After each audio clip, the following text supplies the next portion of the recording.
পৃথিবীর সমস্ত ধরনের জীবের প্রাণ ধারণের জন্য অপরিহার্য হলো জল। এটি জীবন ধারণের জন্য অত্যন্ত প্রয়োজনীয় বলে জলের অপর নাম জীবন। তবে জলের উৎস যাই হোক না কেন, সব প্রকৃতির ও যে কোনো ধরনের জলেই লবণ মিশে থাকে। তবে সমুদ্রের জলে লবণতা বেশি থাকায় তা পানের অযোগ্য। সমুদ্র বিজ্ঞানীদের মতে 1 কিলোগ্রাম সমুদ্র জলে যত গ্রাম কঠিন লবণ মিশে থাকে তাকে বলা হয় সমুদ্র জলের লবণতা। অর্থাৎ নির্দিষ্ট পরিমাণ জল ও ওই জলে দ্রবীভূত লবণের ওজনের অনুপাতকে বলা হয় সমুদ্র জলের লবণতা।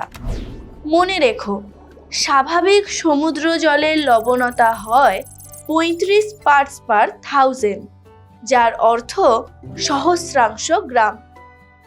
বিজ্ঞানী ডিটমার চ্যালেঞ্জার অভিযানের মাধ্যমে সমুদ্রে 47 ধরনের লবণের সন্ধান পান, যার মধ্যে সবথেকে গুরুত্বপূর্ণ হল সোডিয়াম ক্লোরাইড। সমুদ্র জলের এই লবণগুলি পরিমাপের 3টি পদ্ধতি আছে: ট্রাইটেশন পদ্ধতি, হাইড্রোমিটার ও বৈদ্যুতিক প্রতিসরণ সূচক পদ্ধতি অর্থাৎ স্যালিনোমিটারের মাধ্যমে। এখন তোমাদের মনে প্রশ্ন আসাটাই স্বাভাবিক যে সমুদ্রে এত লবণ আসছে কি করে? আসলে সমুদ্র জলের এই লবণের উৎস বিভিন্ন। যেমন বৃষ্টির জলে ধুয়ে গিয়ে কিছু লবণ সমুদ্রে এসে মেশে। আবার বিভিন্ন প্রাকৃতিক শক্তির মাধ্যমে আবহবিকারগ্রস্ত পদার্থগুলি জলে মিশে যায়। সমুদ্র জলে নিমজ্জিত আগ্নেয়গিরিতে অগ্ন্যুৎপাতের ফলে নির্গত ক্লোরিন, সালফার, বোরন, আয়োডিন প্রভৃতি লবণের যৌগ মিশে যায়। এছাড়াও কিছু সামুদ্রিক প্রাণী আছে যাদের দেহ থেকে লবণ সমুদ্রে মেশে।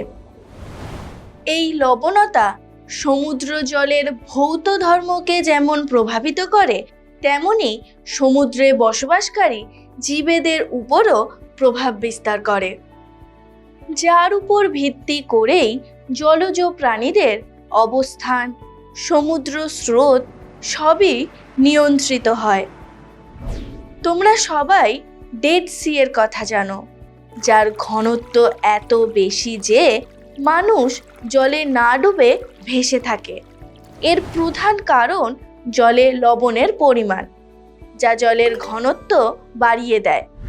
তাই বলা যায় সমুদ্রের লবণতার উপর নির্ভর করে জলের ঘনত্ব পরিবর্তিত হয়।